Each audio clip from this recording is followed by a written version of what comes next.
Let's go! You know, three idiots on a podcast. Like, I don't know what I'm doing. Runs sucks. We don't know if any of that's true, but Bill. Oh, Jordan, don't give me this technically crap. Come on. Got personal this week. Lots of stuff happened. Chad Berger, Brian Dawson, USD. Right. You're wrong. You guys do it in a really professional manner, and it's awesome. We are back. Episode 2, Season 2 of the Howling podcast. We made it through another week. Welcome, everyone joining us on YouTube, X, Facebook Live. This is the Howling podcast where we don't know what we're doing. The G-Pack is alive and well, runs a sucks, and Jordan's family has listened to this episode on the other side of a wall. My name is Jordan Decker, and tonight I will be joined by fellow Coyote fans Mark Wendt and Chad Berger. Friend of the show and voice of USD women's basketball, Jerry P. stops by soon, and we will see what kind of trouble he's been getting into this summer. He'll recap the Yotes Iowa State game, amongst other fun things. Quick disclaimer, the opinions on this show are ours and do not represent USD Athletics. You can find us on X, Facebook, and YouTube. On X at HowWithUs3. You can find myself, Jordan, at JD6OP5, Mark at WDiamond605, and Chad at Chad Berger, BIRGER, at Chad Berger. On Facebook, you can search the Howling Podcast. Please like and follow. And if you're on YouTube, hit that subscribe button. Just search the Howling Podcast. Smash it. Smash the subscribe button. If you are watching on YouTube, be sure to leave a comment, a question for Jerry P as we go along, and we'll have our team of moderators share your thoughts on screen. All right, fun stuff's out of the way. Mark, Chad, good to see you. As always, though, before we begin, tonight's show is sponsored by our brand new sponsor for 2025, 19 Brewing Company, out of Vermilion, South Dakota. So we're going to toss it to them for a quick word before we get going. Looking for a place where good beer meets better company? Welcome to 19 Brewing Company, Vermilion's first craft brewery and home to Coyote Legacy Blonde Ale. Brought to you by 2 USD alumni, Coyote Legacy isn't just any beer. It's a chance to give back to student scholarships while enjoying a refreshing blonde ale. With 12 rotating taps, a flavor at your self-seltzer, and homemade root beer, we have something for every Coyote fan. 19 Brewing Company. Good beer, better company.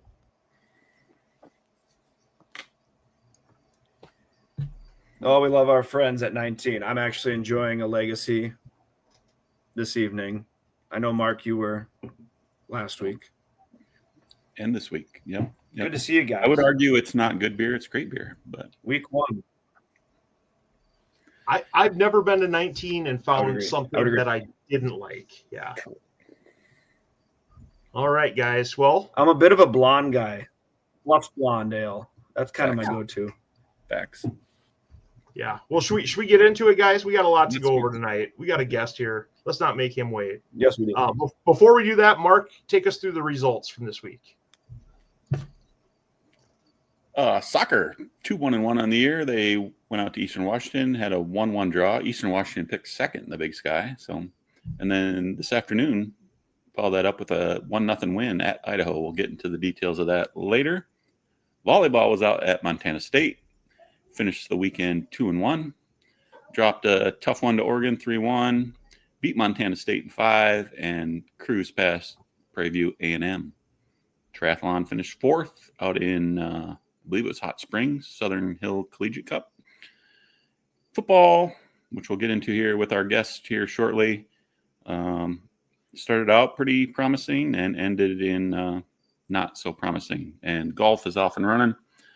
They're currently in second at the Red Bandana Invitational. Not sure where that's at exactly, but off they go. I think I've got some more information about that later on, the Red Bandana Invitational. Yep. We'll take a look at that. So good stuff, but we'll talk about this in a lot more depth as we go on. But before we move on to any more results, let's welcome Jerry Paleshi. Jerry is the voice of the Coyote women's basketball team, doing play-by-play for the Yotes, as well as the sideline reporter for the football broadcast. Jerry, USD alum, welcome back to the program. Hey guys, I think I look a lot younger in that photo that was posted. I don't remember how long ago that one was taken, but I remember when they asked me for a headshot for that, I had to really dive deep into finding one of those. That's pre-dad Jerry. With clear black hair, not as much gray popping in. I think you still look just as sharp, Jerry. You still look just as appreciate sharp. that. Yeah. Well, welcome back. You were a guest of the show, friend of the show from season 1.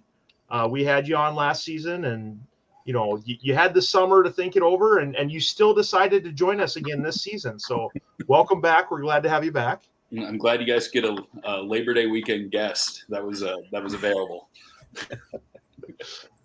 Well, so we don't have a whole lot, of women's basketball to talk about yet. We'll break that down later on. But to start off with, you were down in Ames for the game yesterday. Do you want to kind of set the scene for us a little bit of what it was like going to Ames for this big game? I think it's always a cool experience, right, where you are able to provide the athletes with a chance to play a game in a legendary stadium and an opportunity to play against a local school or local-ish school that is only within about 3.5, 4 hours away from this general area. So a lot of visiting team fans able to make the trip, and it's kind of what a lot of those kids would maybe dream of. For South Dakota in general, there was well over 10 to 12 connections just to the state of Iowa with kids that are from Iowa, and not only that, but you have a couple on the roster that transferred to South Dakota that maybe at one point crossed paths with Iowa State, may have been on Iowa State's radar for when it comes to recruiting and all of that. So to have those opportunities, anytime you can go and play those FCS, FBS games, not only does it help the school, of course, with the piggy bank and all of that stuff, but for the student athlete, it's just a really cool experience because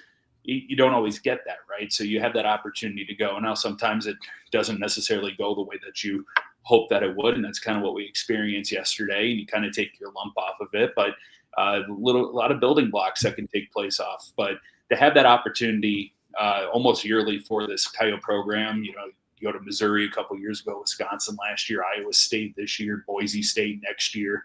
It's a nice thing that you can put in the recruiting bank too, to say, hey, you have the opportunity here at South Dakota to go and experience some of those games as well, and see those atmospheres that at the end of the day, a lot of student athletes coming out of high school, that's kind of what they dream about. And life can take you down a couple of different paths, but you have that chance to still live and experience it out.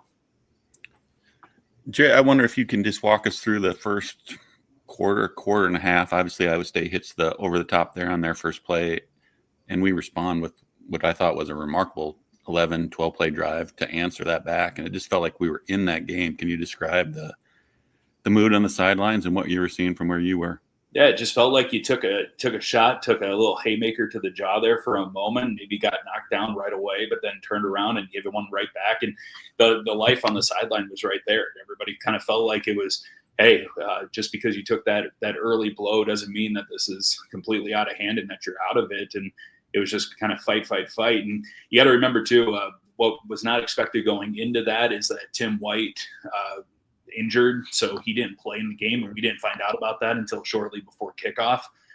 So you had basically a whole new secondary that is back there. And Iowa State, as soon as I guess they found out about it, they said first play, we're just going to go straight over the top, and they tried to exploit that, and it worked to their advantage. And for Aiden Bauman and Charles Pierre Jr. to come out and just really set the tone on that drive. And I thought one of the best parts of that drive too was not necessarily that it ended in a touchdown. Of course, that's what's great, but it was the time of possession, because if you're going to go and compete in a game like that, you want to control the clock. And for them to march down the field the way that they did, you're going to try to keep Rocco back off the field. And that Iowa State offense, that was the way to do it.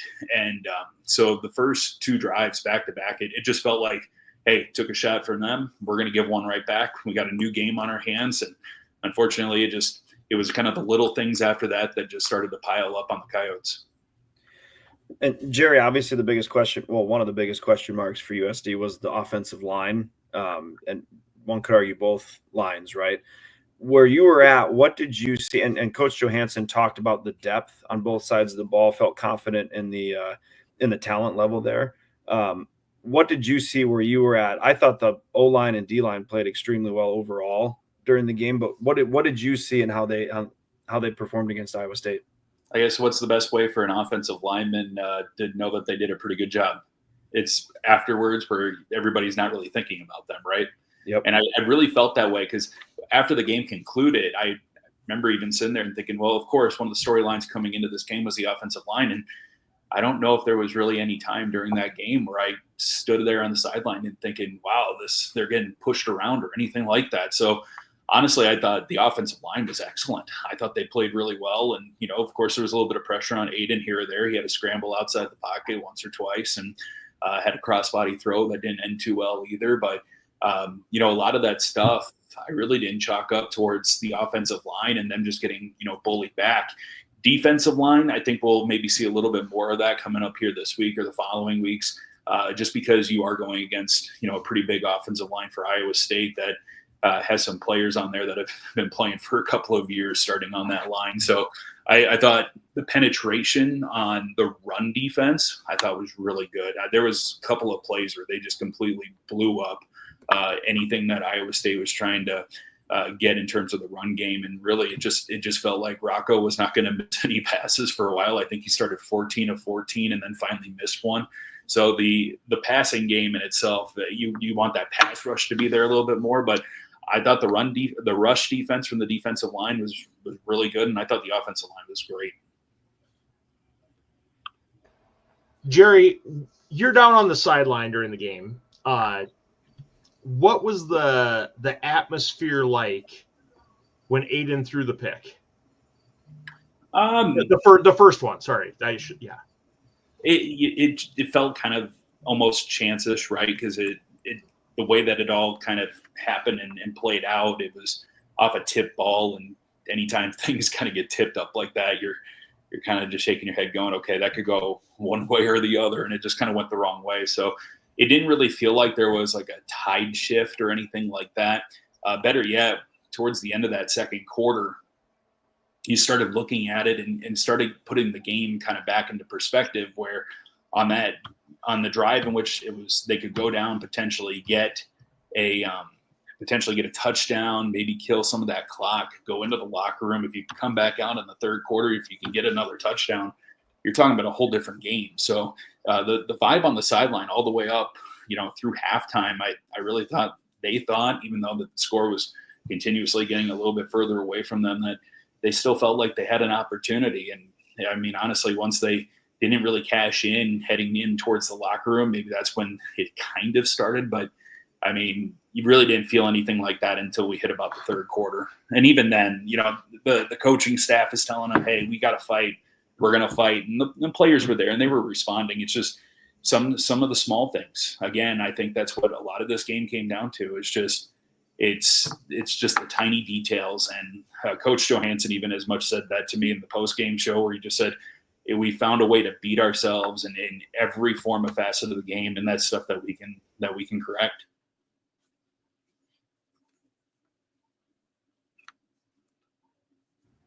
I can go. Yeah, that's fine.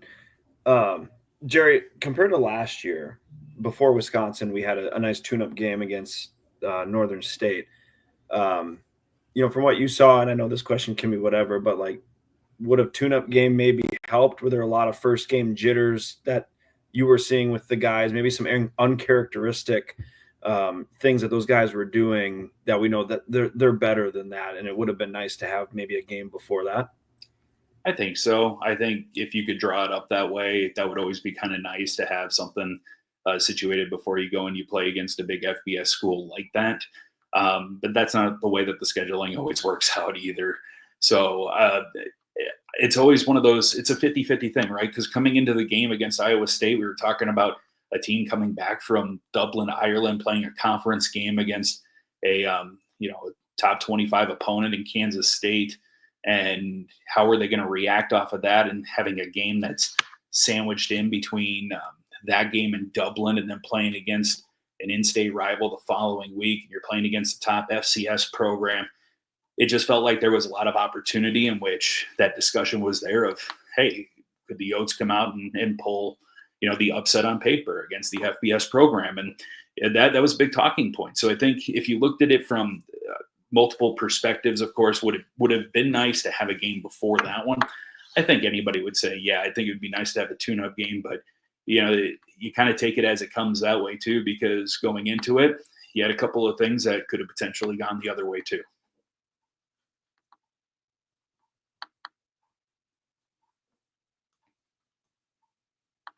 All right, Jerry.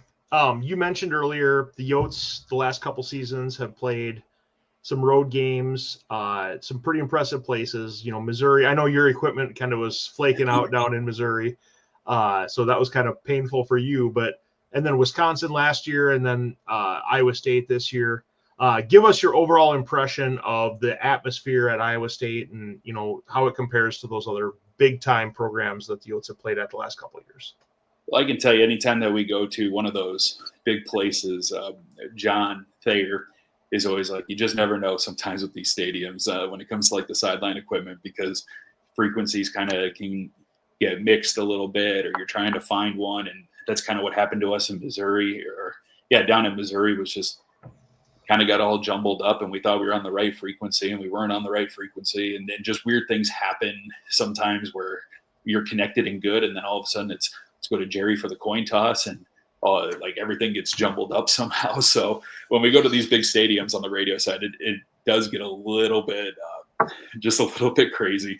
And once we get through the first, through the coin toss and through my first basically segment of the game, that's kind of when we collectively take a breath and go, okay, this works. But, it's fun to do those games though, like I said before, because everybody loves that experience, and then just seeing all that stuff. And for me, outside of the Coyotes, I'll just be honest with you, I've always been more of a pro football guy. So you'd always find me more at like Vikings games, so on and so forth. So I haven't seen a lot of these big time stadiums. That was the first time I've went to Missouri for a Missouri game. That was the first time I went to Camp Randall. That's the first time I've been to Iowa State for a game. So anytime that the Coyotes have gone to one of these, legendary type of places, it's been a new experience for me too. And with that, I think it's fun as long as our equipment is up and going, which thankfully it had no problems at Iowa State, and even Wisconsin, we didn't have any problems there either. So it was just really that Missouri game, but it gave me a chance, Chad, to jump in the booth with Thayer, and we had Chris Strevler on that broadcast too, and that was kind of a cool experience. But yeah, for my first game with Coyote Sports Properties and Learfield team, and for all that to kind of go the way it did in Missouri was kind of crazy. But the experience is just such a good time, and it's so much fun to see the different traditions. With Wisconsin, the jump around, I remember leaving that thinking, okay, I thought this would be a little bit more crazy than what it was. And I had no idea what Iowa State does in the third quarter. I just remember looking back and thinking, what is this dance that they're doing? Because it was kind of crazy and weird. And I had no idea. I wasn't expecting it. So whatever that dance was, I hope you guys participated, or I've seen it before, but those guys really get into it over there. Jerry, is this your first out of conference regular season road trip since Portland State? Did you go to Portland State? I did go to Portland State. I think that's the last out of conference regular season. You snuck it in there. That's good. Sorry, I just had to talk a second. Are you so there were some weaknesses I thought that we showed in the first game, and that we know that they're better at performing than what showed. What did you see were things to build on, the biggest things to build on going into Lamar, and what were some strengths that you noticed during the game? Yeah, I thought strength-wise, you could see early parts of that game and kind of getting their feet underneath them and just going through, don't want to call them necessarily the scripted plays, but that first drive and just setting the tone and using Charles Pierre Jr., who I thought was fantastic through that. I think that's a guy that you see him play the way he did against Iowa State, and you're like, all right, you got to love Charles Pierre Jr. when he's running that football, and you're going to see, I think, a lot more of that this year. And I don't want to keep just banging the drum on it, but it was so much of the small things. But what I thought was really cool through that game, I don't remember the number off the top of my head, but combined between the two teams, I think was only a total of 5 or 6 penalties between the two. And when you're talking about when you're talking about a first game of the season for the Coyotes, that's to have that little of penalties. That's pretty good. And let's go back, that opening drive, they had a false start penalty, if I'm not mistaken, and then they also had a bobbled snap that also took on their first drive that went for a touchdown. So to have the whereabouts to also jump on the ball there and keep that drive going and trying to avoid some of those mistakes, I thought was really strong. Now, some of them caught up a little bit later, of course, with an interception thrown, a couple of drop passes, the defense in the secondary getting over the top. It was tight end city for Iowa State all day, utilizing that height, and it's just going to see how the Coyotes can respond to that. And, once stuff gets kind of put down on film, teams are going to try to go back and test that back out. So you're going to have to find a way to combat maybe some of that height differential. I don't know if we're going to see that necessarily down the line here outside of a team from Iowa State, but that's going to be a couple of things that I think they're looking at and saying, let's get this stuff cleaned up, which is easily the stuff that those little details in which you can easily beat yourself with in terms of a game. But then how do you combat tight ends kind of being maybe a little bit taller or trying to stretch the field a little bit on you and ensuring that up on the defensive side? So, Jerry, it's natural for fans of a team to want to overreact to kind of getting a little bit, getting on the wrong end of a score like that during a game at Iowa State. So, obviously, I don't think the coaching staff's going to quit on this team. I don't think the players are going to quit. But, how do you see the Yotes responding going into Lamar this next week? And what should the fans then do to respond to that type of a loss? I mean, in these FBS, FCS matchups, you see them all the time, right? And it doesn't always go the direction of the FCS program. But I think the key for any fan to not react off of this is that if the goal is a national championship, you don't have to beat Iowa State to get one. And I think that's just something to keep in mind. We're going to get back into the FCS competition here, starting with Lamar, and that's always an interesting story with Lamar. If you go back to roughly 2010, the Coyotes went down to Lamar, played a game down there, and then Lamar was supposed to come back the following year as part of a home and home. They backed out of the game, and then they didn't come back until 2023. And then they were supposed to play last year, I believe, at the Dakota Dome. But then there was a little bit of just a schedule flip, and it ultimately led to, I believe, USD getting that filled with Portland State, and we all know how that ended up. So now we get to go down to Lamar and play that game down there, which is the return trip now from 2023. So there's kind of like this fun little weird tangle and story when it comes to Lamar and this series that has been taking place with them, dating back to now about 2010 or so. But I think the overreaction part of this is just not to. I mean, did it kind of stink to have the score go the way that it did against Iowa State? Absolutely. I think were there positives to take out of that game? I think so. Were there negatives? Absolutely. But hey, if you're going to have a team kind of show you that, how about a team that is within the top 25 of FBS football? That, guys, let's just be honest about it. I don't know too much about the Big 12 in general, but I got to say they're probably going to be one of the front runners in that conference. If they're a front runner in that conference, let's just say hypothetically they win that conference, you're talking about taking, a shot against a team that could potentially be in the college football playoff. So, I mean, it's just one of those things. There's so much of a season that needs to play out on both ends, whether it's for them or whether it's for the Coyotes. And it's game one. It's an FCS, FBS just put it to bed. Let's move on and get into the competition here that is going to be those that are going to be important to what the Coyotes want to do ultimately, and that's try to win championship. Yeah, Jerry, one of my good friends, former Yotes safety, Jim Glogowski, he always says, pretend you're a 3-year-old. When you were 3 years old and you fell down, what did you do? You got back up and kept playing, right? Back up and don't cry, right? Right. Yeah, but like if you're a 43-year-old and you fall down, what do? You get embarrassed. So pretend like you're a 3-year-old and just get up and play. I mean, that's kind of what you have to do. But anyways, Mark, go ahead. Ask the next question. Yeah.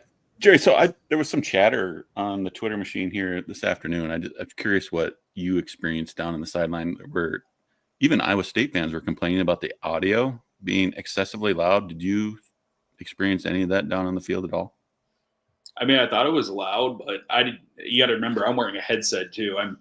I don't know if I'd be considered a radio diva, but I struggle with just holding a microphone in my hands. So we got this way that I can actually wear a radio headset during the course of a game. So I always leave my right ear slightly uncovered. It's not fully covered. And there was a couple of times where I was like, wow, it seems really loud. But my wife was at the game, and I asked her that today even. I just said, did it seem like it was overly loud? And she kind of just laughed at me almost as if Jerry was at a football game and I was near the speakers, but I didn't think it was overly crazy. So I didn't know if it had something to do with, what position of stadium some people were in or not. She was close to the USD band in that area where they had, that entire section of section 41. So she didn't really feel it. I don't think as much as what other people did, but there were a couple of times I can flat out tell you where I felt like I could just feel the ground shake a little bit.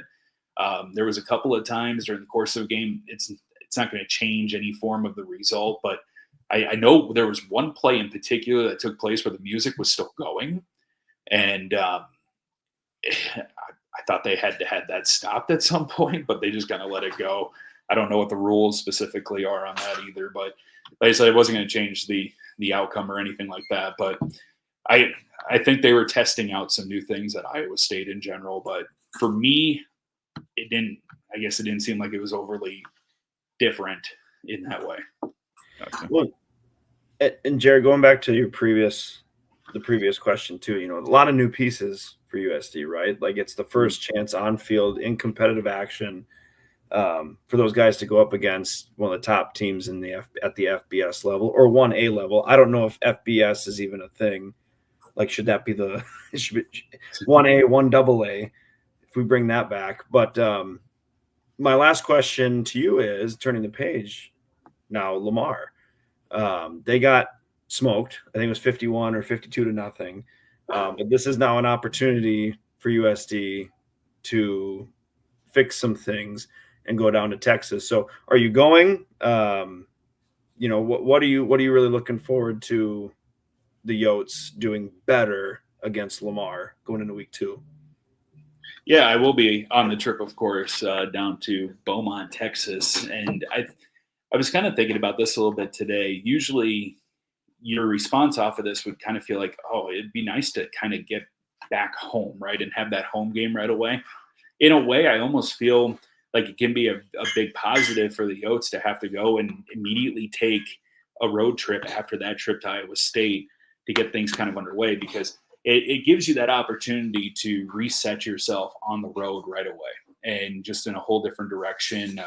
You got some trips coming up that are going to be kind of tough. Of course, going to North Dakota State is never easy, and you have a couple of those other trips coming up this year that you just got to go and you got to take care of business. So I think having the opportunity with kind of a young team to kind of try to erase that game that took place on Saturday, take the things you need out of it, but to immediately turn around and go back on the road quick and just try to, start your season essentially on the FCS side in that type of an environment.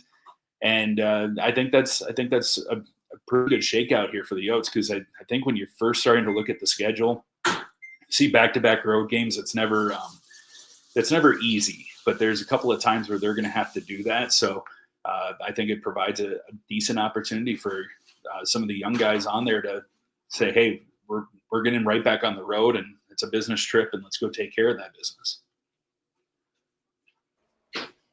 All right, Jerry.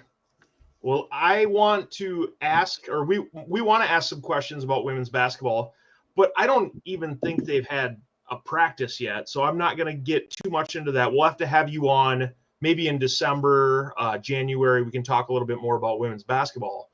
But I don't know if you watched the show last week. We had head volleyball coach Leanne Williamson on, and we did discuss how Mark and Jordan are learning the game of volleyball right now. And so I wanted to set up a little trivia game here. I know you know a little bit about volleyball, so I wanted to set up a little trivia game between you and Jordan to see who can answer questions about volleyball. You can never just let my trivia days go from my Sioux Falls radio days. I'm always stuck having trivia games. By the way, if you're watching out there on YouTube, Facebook, I'm sorry, Twitter, go ahead and comment. Give Jordan the business if you need to, but it's going to be a good one. The first question that I have for you, Jerry P. Jerry P. is going to get the first question. Jerry, what position does USD senior Cameron Ferris play on the team? Cameron is the libero. Correct. Ding! I need a sound effect for a good answer, but yes, nailed it. Okay, Jordan. Your rosters here, man. You're trying to get football on lockdown too. Yeah, that's okay. All right, Jordan, are you ready? Yep, sure. Go ahead. Okay. What jersey number is Cameron Ferris? 17. Okay, you got it. All right, good job. Jersey numbers, please. Well, so we did a little X Spaces live last night during sets 4 and 5 of the USD volleyball match against Montana State. And Jordan made a comment one time. I couldn't see her jersey number, so I didn't know who it was. And so I was just getting him on. I was also outside watching it. The glare of the excuses. Moon, okay. The waning gibbous was. All right. Yeah. Next one here, Jerry.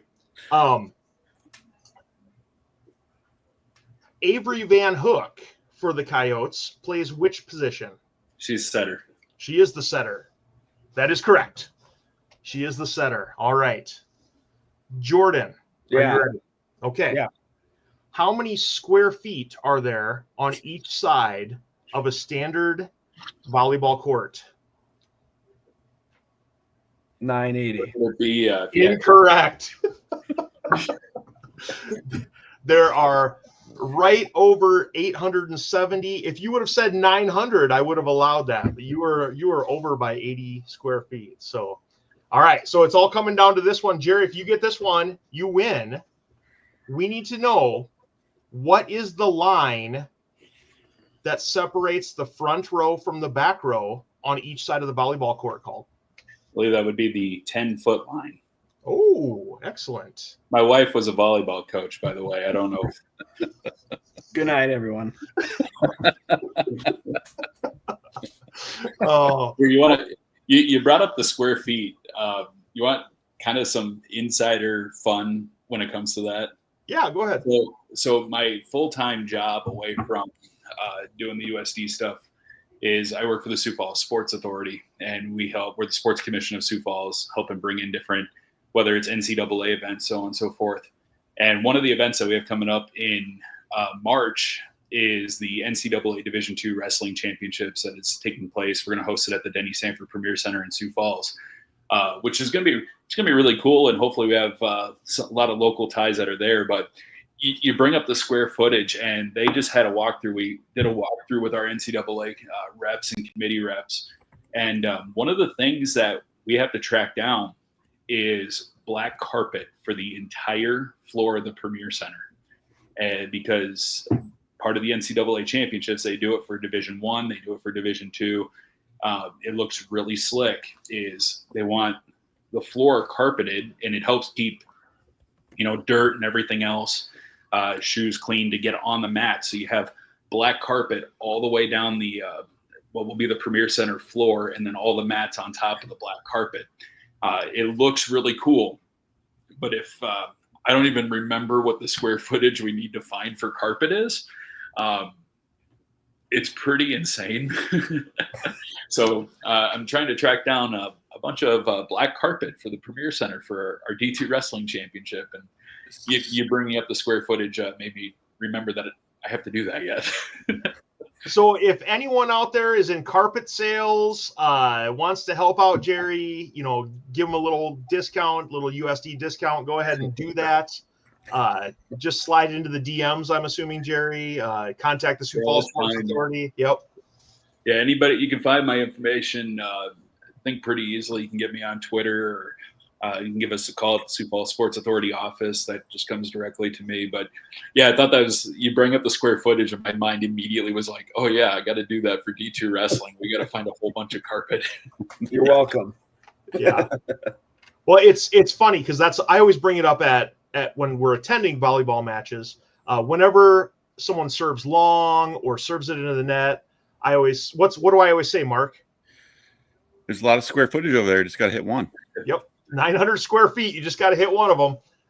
And so it's always one of those things where, Jordan, you got to come to more volleyball matches, man. You I do. would have got that one if you sat by me on more volleyball. I do. Really, side question. Am I getting a third one here? Or what's going on? Do you want a third one? Yeah, make one up. I'm Okay. gonna get it wrong, so You're not going to get it wrong. I'll give you this one. How about this? Which town are USD teammates Lauren Medic and Morgan Bodie both from? I'm gonna butcher it. Is it Papillion? Papillon? Papillion, Nebraska is correct. Not Papillon. Papillon, as some of the Louis. I think it was Louisville last year. I bet they really like Runza down there. Oh, Jerry, perfect. what's your opinion? What's your opinion on Runza? Sioux Falls used to have one over by the Home Depot off of Louise Avenue, and I don't know if I ever ate there. Yeah. You weren't missing out. You would know better than me. What year did that close down? Because that was in the late 90s, maybe. Yeah. Most unsurprising thing ever that it closed down. I don't have a good answer for you. I know exactly where it was, but I don't remember ever going. Hey, this is breaking news to the show. I am told that my family may have a connection to the Yankton Runza, where we could have Runza potentially be a sponsor of the show. Mark, thoughts? No. Mark, okay, that's it. Mark, listen, man, sponsors are amazing. Don't turn away. Don't shy away. I will say I went to a Runza with Mark last basketball season, and he almost got sick just walking in and smelling it. And so yeah, it wasn't great. But Jerry, thanks so much for joining us before we just start, getting into all the banter here. Runza again. Yeah. We got a comment from someone on the YouTube there. Jerry P is the best. Wow. That guy's amazing. So, I've never heard of that guy that tweeted that before or sent that in on YouTube. Jerry, great to see you. Hey, good to see you guys. I'm happy this worked out. Thanks for having me. And somehow I pulled this off without either of my children waking up, which was, you guys said 9 o'clock, and I was like, this could get dangerous, but it all worked out. I was hoping for a Yorkie. We didn't get a Yorkie. You regret. Let's see. No, my Yorkie that is in the house, she I guess went to bed or something. This one that you see here in the background, that's a pet portrait that was made of the first dog that my wife and I had right when we were engaged, getting married, and all that other fun. And that's our first Yorkie that we had. So when she passed away, Brooke had a friend that was an artist and stuff, and she offered to do a pet portrait. So that's our first Yorkie. That was Scout. Our second Yorkie that we have, her name is Lena. They're cousins, I guess. However that all works out in the Yorkie world. Actually, hold on. Lena, come here. Oh. Hold on. We get a Yorkie? Oh, here we go. We're going to entice the treat. YouTube, you're in for a treat. If you're on X, Facebook There we Live. go. There it is. She says, "Go Yotes." So there you go. There's your Yorkie appearance. This is Lena. Looks very much like Scout, but they are different. Official mascot of the show. Official mascot. You guys can claim her. She's a pain in the butt. Rules the house. Awesome. Fit right in. Thanks, Jerry. We appreciate it. We'll stay in touch during the football season. If we see you at a game, we need to get a group photo so we can get you, on the intro video and all that other stuff. But yeah, we got to work that out. But thanks so much for joining us today. Looking forward to talking to you again soon. Yeah. Thanks for having me. Anytime, guys. All right. Thanks, Jerry. Good to see you. And Mark's gone. I accidentally got rid of Mark. Okay, Mark's back. Good. Good thing Mark's back, because next up is news and notes. News and notes. It was reported by some folks that were at the tailgate that over 800 Yote fans visited the official tailgate down in Ames. So outstanding number. I know we had that section sold out that they gave us. So hats off to all the Yotes that made the trip. Golf season is off. They've teed off. The men are off and running. I don't think the women have officially. Tomorrow. Okay. We'll get into that here in a bit. We'll also get into the softball schedule that was just released for fall ball for the Yote softball team and the fighting Coach Pivs. Kind of more national news. If you watch college game day, Coach Lee Corso had his final headgear pick.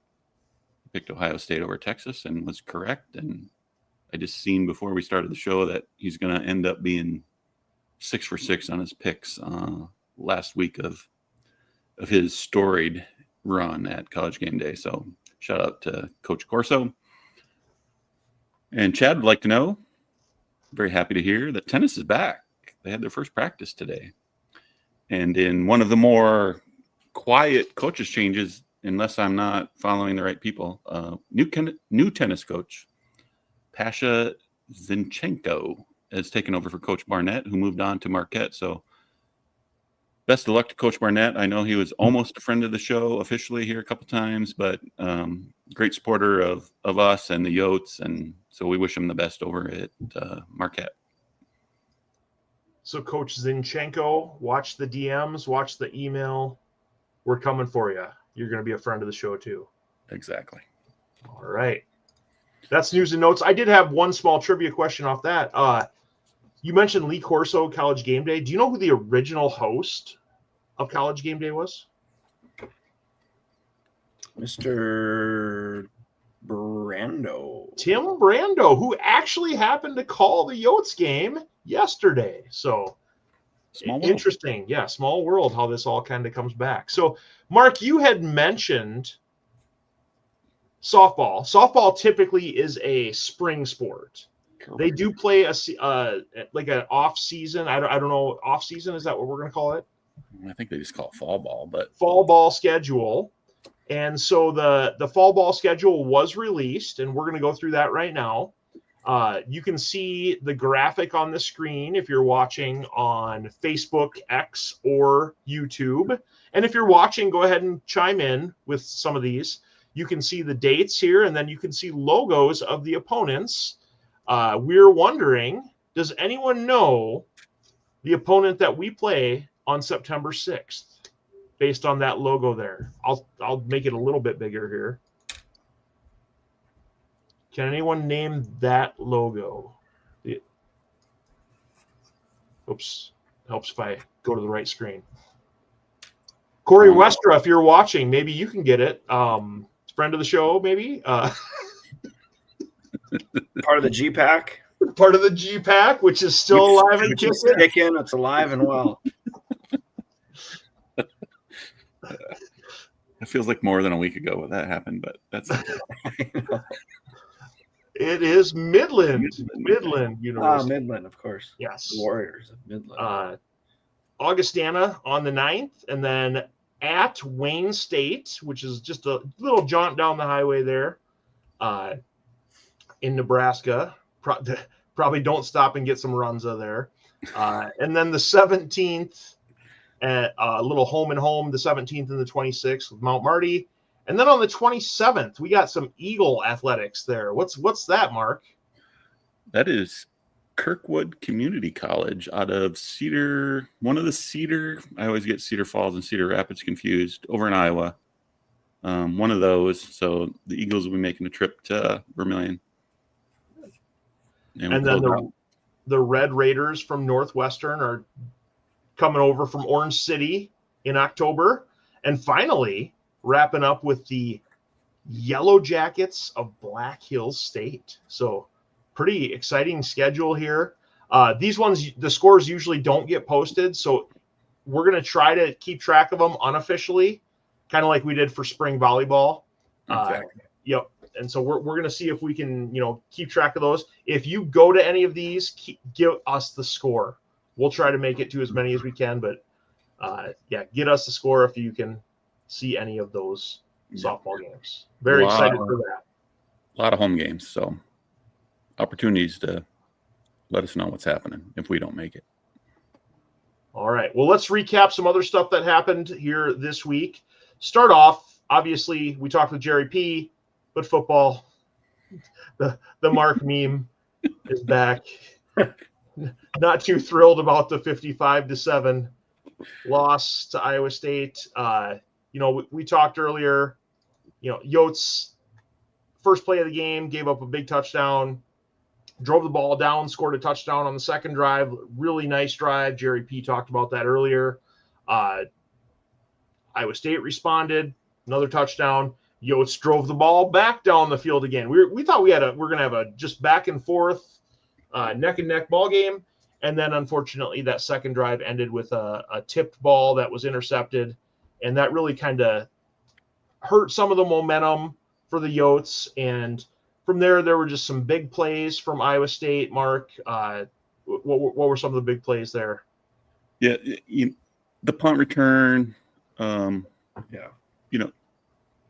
Like you say, after that interception, very, very little went right for the Yotes. And Jerry P. went over this too, like big and small, just things were not breaking our way. And I kind of thought when the kicker hit the 762-yard field goal at the end of the half there, like it's just not going to be our day. And Jerry P. mentioned as well, like Iowa State is going to be good.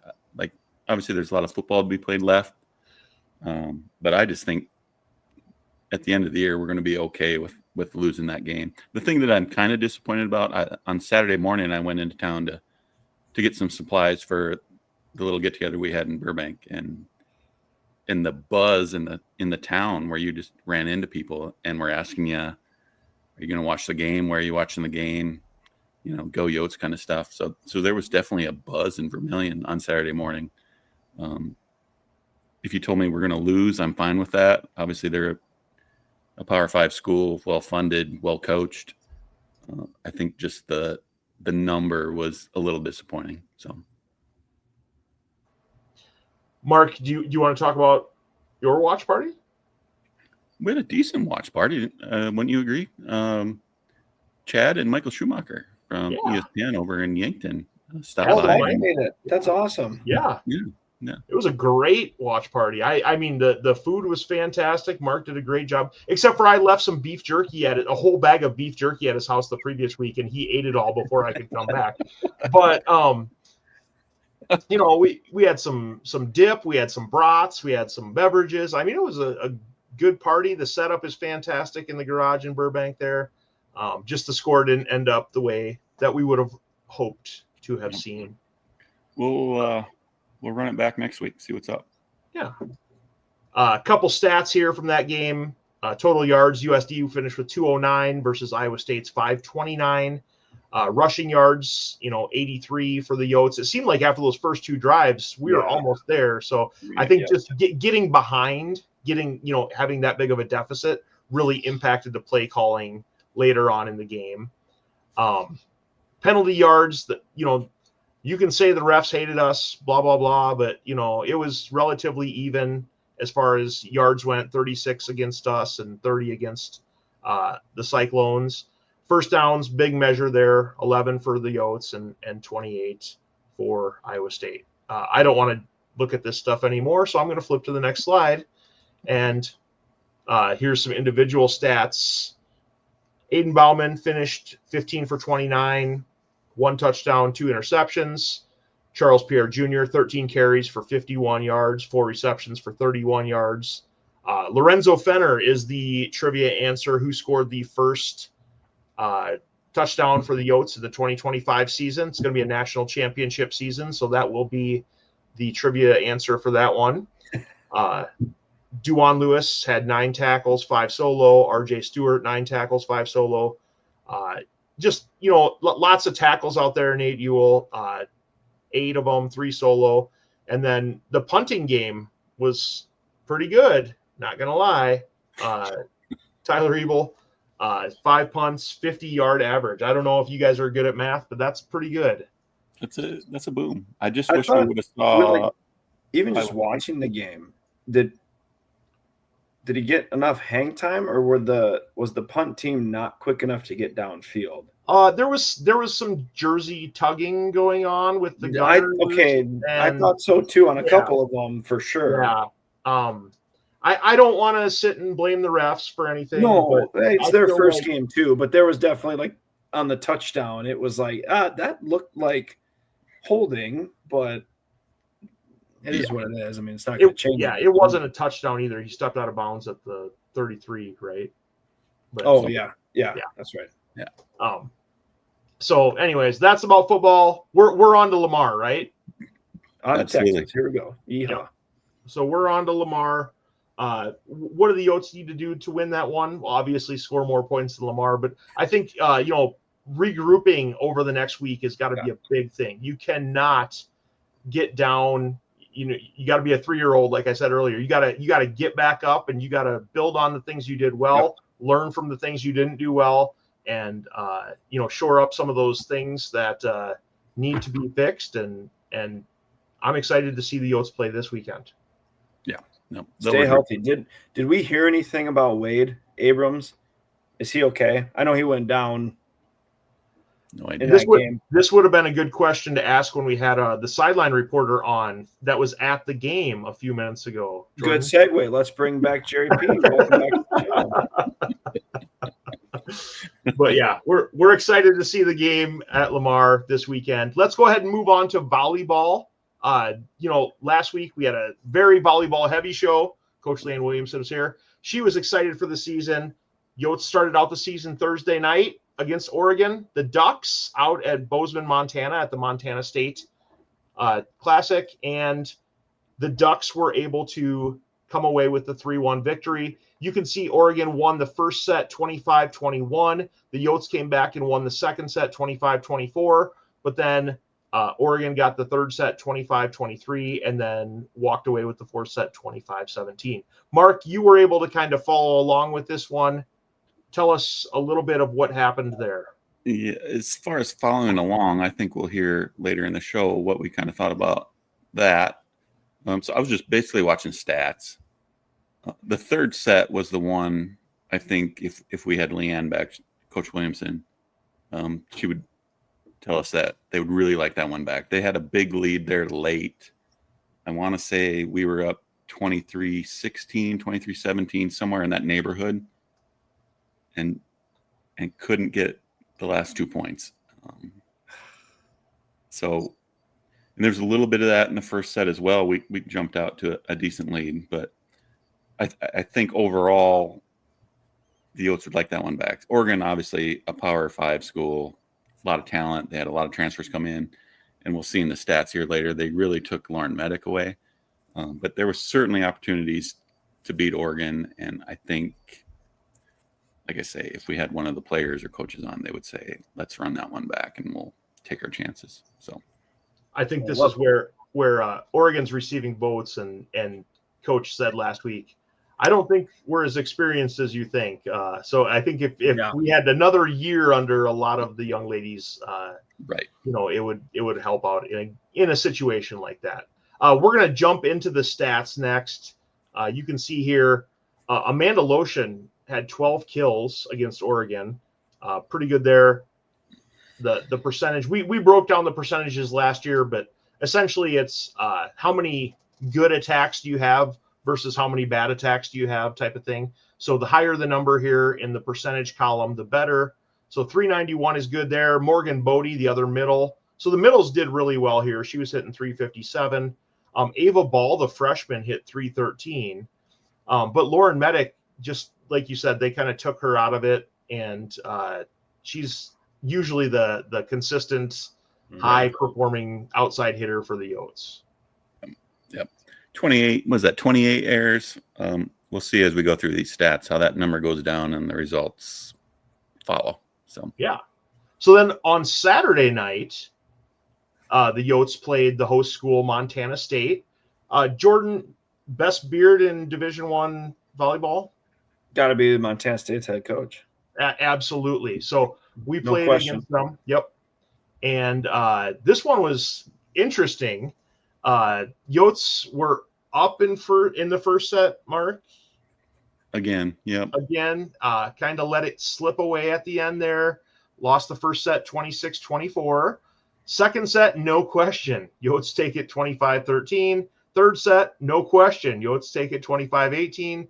Fourth set, it was a pretty hefty lead the Yotes had right away. They had, I think, a Dolly Parton score in there, 9-5. They had, a few other big runs, but Montana State had a really big, I think it was 6 or 7-0 run there near the end of the set, and was able to pull off the victory in set 4. So of course, then we go to set 5, and the Yotes were able to pull things together and come out on top 15-12 in set 5 to give a 3-2 victory Saturday night. Some of the stats here, a lot more things highlighted. Cameron Ferris did a great job. What position is she, Jordan? Cam? Yeah. Cameron Ferris is a defensive specialist. She's the libero. Yeah. Whatever. So she digs out most of those, but had 25 on the match. Avery Van Hook also had 19, so interesting there. But Avery, large number of sets. Anytime you go 5 against the school, you're going to have that out of your setter, especially when you're on a 5-1 offense, right, Mark? Correct. Yeah. She gets them all. Yep. But you can see here the kills. Lauren Medic, 19, leading the charge as she usually does. But then you can see that Morgan Bodie, Ava Ball both had 12, and Amanda Lotion had 11. The hitting percentages were up there. Amanda Lotion is hitting really high percentages right now, doing great things. And Ava Ball's a freshman, but she really impressed me on Saturday night, just watching some of her swings out there. She's really got some good stuff going on. The real deal. And very balanced there. As you see, four in double digits with kills. So that hasn't always been the case necessarily. So it's nice to see that balance. Yeah. Now, Morgan Bodie, who's a friend of the show, she was on an episode last April with us. She was just crushing with that slide the other night. If I'm an opposing coach, that's all I'm watching from her. But Montana State didn't seem to have it scouted out very well. She was killing them there for a little bit. So then the Yotes come into Sunday afternoon. I think it was a 1 o'clock. Something like that. 1 or noon, something like that. 1 or noon, somewhere around there. No video. Prairie View A&M in front of 97 people and no one else, because no one else could watch it on video. The Yotes win 3-0, 25-23, 25-19, 25-19. You can see some of the stats on this one. Obviously the kill numbers aren't as high. When you only play 3 sets, you don't get as many as when you play 5. Yep. But you can see there's some good percentages there. Avery Van Hook, she's the left-handed setter, so once in a while when she gets the passes to her that are a little bit high, she jumps up, and she's left-handed, so she taps it over with her left hand, and I call that the Avery Van Hook, that move. It's kind of reminiscent of the old Kareem Abdul-Jabbar sky hook. Correct. Avery, how do you not have like an NIL shirt? Yeah, we gotta make this work, make this happen. Lauren Medic had 14 kills in this one, only Yote in double digits, obviously a huge thing. But then the other thing is the Yotes really limited the errors in this one. If you compare this versus the Thursday game, way down on the errors, only 13 in this set.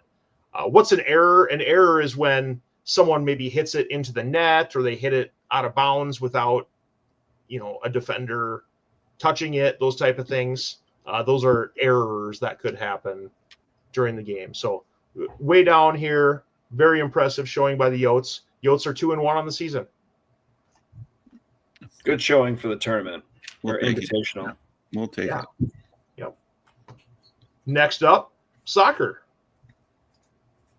Soccer, Mark, was at Eastern Washington and Idaho. Go ahead and give us the rundown here. Yeah, so I watched most of both these matches. The goal scored on our, which soon to be famous, Brook to Brook connection. I think it was late in the second half. I want to say 68, 69th minute of the game. Eastern Washington picked second in the Big Sky. So I always wonder when there's a draw, whether we're happy about that or disappointed. I think in this case, we're probably happy on the road.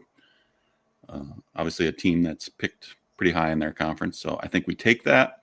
And then this afternoon, Clarissa Vega scored the only goal of the game, her fourth of the season, a freshman that's off to just a fantastic start. And even if you don't know soccer, like I don't necessarily, she kind of pops off the screen at you. Like, wow, that person's good. And it's also her birthday. So happy birthday. Happy birthday. Happy birthday. Happy birthday to you and yours. Future friend of the show, I would Are hope. we doing this? Are we doing this birthday? We just did. Yep, we just had it. So you mentioned, golf's playing right now, and I've got some other things with what's going on this week. The Coyote Report, Monday night, John Thayer, OLC. Watch it on Facebook. Get there. Listen to what the coaches have to say. You will want to hear how Coach Johansson responds to what happened on Saturday, what types of things he's looking forward to. We'll want to hear what Coach Williamson and her staff think of how it was out in Montana and what they expect coming up this weekend. So now they got to go all the way across country. Right. Yeah. Right. Again. Interesting travel. Good thing airplanes exist. Fair. And yeah. Clip that. Soccer is going to be at home Sunday against Central Michigan. Central Michigan is the Chippewas. Is that right? Chippewas. Yeah. Of Central Michigan. Yep. Yep. So come on out Sunday. I think that's I don't remember the time. It's an afternoon game. GoYotes.com. Yeah, go to GoYotes.com. You'll find it. Cross country is gonna, I don't know. What's the good analogy? Run into their season. Run. Friday, September 5th in Omaha. Softball, we mentioned, is at home on Saturday, September 6th versus Midland. And so, you can get out there, go watch some softball before you go watch the football game. Make sure to do that. Volleyball games probably will be scheduled around that. Make it a day. Make it a day of USD athletics. Yes. Get some devices and have a day. Yep. Volleyball is headed out to Yukon, Connecticut, Storrs, Connecticut, to play this week. They will play against Yukon on Thursday night, 5 p.m. They'll play against Colgate Saturday night at 6 p.m. and Ball State at noon on Sunday. The school, not the toothpaste, right? With Colgate? Yes, correct. Yep, they're not participating against the toothpaste. That was lame. Now, according to a graphic I saw, they potentially might all be televised or available. Okay. So we're going to kind of hope that happens. I think if you have the ESPN Plus, do that. It's bringing me to something called Yukon Plus when I click on the link here. Oh. I hope that's not. That sounds like a minimum $9.99 a month. Yeah, Well, sounds like a paywall. We'll see. Or your login. We'll see what happens. I'm hoping it's a subsidiary of ESPN Plus, but we'll find out what's going on there. We will try our best to watch it and see if we can watch the game. Football Saturday, September 6th at Lamar, as we mentioned, that is going to be on ESPN Plus. So make sure to tune into that. And then men's golf right now is in Verona, New York, Mark. Verona, New York. at the Red Bandana Invite. Wine country up there.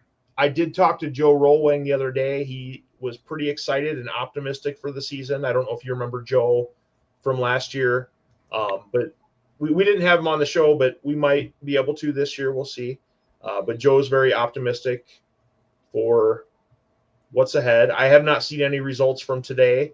If we get those, they will be available on goyotes.com. And then women's golf is teeing off on Tuesday. Did I say tomorrow? It's Tuesday up in Fargo.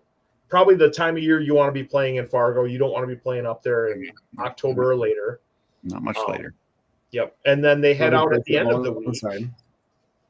Next Sunday and Monday, they're going to be in Normal, Illinois for the Redbird Invitational. So lots of stuff going on. Here we go. Triathlon season's on. We're doing football. We're doing volleyball. We're doing cross country. We got some golf, men's and women's. We got soccer. And then we got some softball. So, I mean, there's so many ways to check out the Yotes in action over the next few weeks. Take advantage of it. Get out there, support the Yotes. Absolutely. Great people. All right.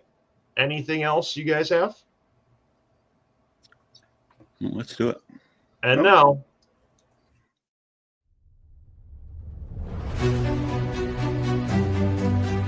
and that's just what they wanted to do there. And all things considered, again, as you see the iChart cardboard cutout, how appropriate. Through the review, the iChart made its way to the video board. It really injected Let's go, Mark. some energy.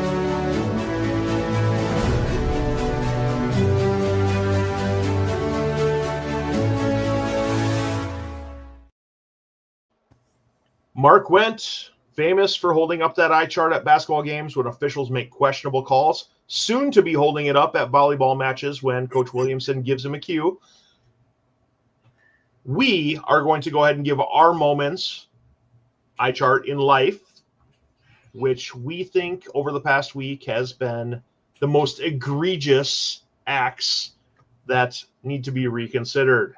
We'll go ahead and review real quickly the results from last week's iChart of the week. Last week, the football Mike stupid tailgate, there were over 15,000 votes cast, and that one got 73.3% of the views. It's a lot of burner accounts, Mark. Wow. Undefeated on the year. That was down compared to the last one, wasn't it? Like 3 million? Well, that was open all summer. All summer. Okay. All right. Oh. Second place was the UC Davis Mercer no contest, and then dog walkers, don't let your dogs poop in other people's yards. That's number 3. So, Mark, you won. What's your iChart of the week? So I had quite a few things that I was going to do for this. Some of them were political, and I didn't want to touch them. And one that we'll hear later is which I'm going to vote for. But for mine, Ryan Clark, he's a current ESPN analyst, easy for me to say, former Pittsburgh Steeler, Washington Commander. He said that the Steelers, if they lose to the Jets in week 1, that could possibly be a good thing moving forward. That sounds like something you say after you lose, like, oh, it's actually a good thing, not before you lose. It just seems like a ridiculous statement to me. So I'll just keep this short and sweet. It's a stupid statement. Ryan Clark gets my iChart of the week. Oh, that's my cue. Okay. I'll keep it on the FCS like I did last week. My iChart goes to Sacramento State. Talked a big game this summer. I mean, I guess to a point, rightfully so, with all these additions. Their president, I got to be careful, talked a lot, and this go-go offense. And who they played this weekend, they laid an egg. Almost an egg, I guess 3 points. Didn't look good at all. So my iChart of the week goes to Sacramento State and everything that encompassed them over the past few months. All right. My iChart of the week for this week goes to Montana State University. Montana State University hosted the Oregon Ducks, Prairie View A&M, and the University of South Dakota volleyball teams over the weekend, Thursday, Friday, Saturday, and yet they only televised the games or the matches that involved Montana State.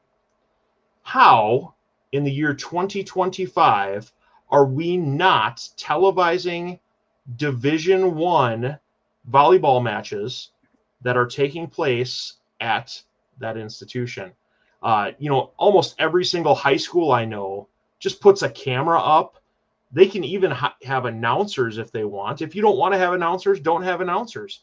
But they put a camera up and they put a stream out on YouTube. I can watch almost every Class 9-man football team around here. I can watch volleyball matches in high school, but I can't watch Division I volleyball matches anywhere. Ridiculous. Montana State, you get the eye chart of the week. That's a really good one. That's a really good one. We run into this in softball season too, where they're holding these tournaments where there's 4 or 5 teams there, and we can't watch it. It's ridiculous. It's not like Montana State's a part of some low-level conference either. Right, exactly. Like you have the ability, resources. You've got Oregon in town, you've got South Dakota in town. Right. Like, come on. Yeah. Oregon receiving votes in the Division I poll, and their fans couldn't even watch them play. I mean, I mentioned to you, Chad, before we got on that. So I was watching the stats of the Prairie View A&M game, and at one point the score stopped. It was 15-12 or whatever it was, and it just stayed there. And I was watching a football game or whatever it was us, and I was just like, "Is it stuck?" So I refreshed it, and then I see on the play-by-play immediate timeout, which I don't know which media needed a timeout. Not one we were privy to. Very annoying. So yeah. You're going to win.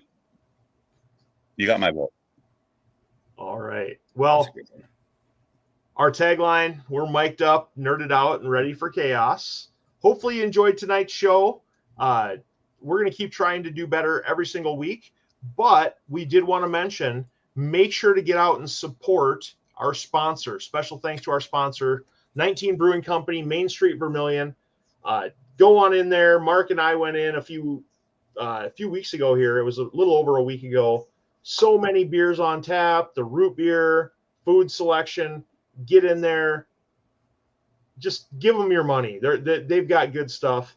Was just there on Friday. Got to see Katie and company. New clothing items, perfect for fall. Check out their clothing rack right when you walk in the door. They're a great stuff. Bought a t-shirt. So check it out. Yeah. Mark was wearing the hat, one of the hats last week. Yep. Got a hat. Yep. If they got a hoodie, I need a hoodie. So thanks so much to 19 Brewing Company. We appreciate all the support. You see their logo in the upper right-hand corner of our screen. Thanks to everyone at 19 Brewing Company. Tell them we sent you if you stop in there. So yeah. Thanks everyone for tuning in tonight. We appreciate it. For Jordan Decker, for Mark Wendt, I'm Chad Berger. Until next time, go Yotes. Go Yotes. Let's go! 3 idiots on a podcast. Like, I don't know what I'm doing. Runs sucks.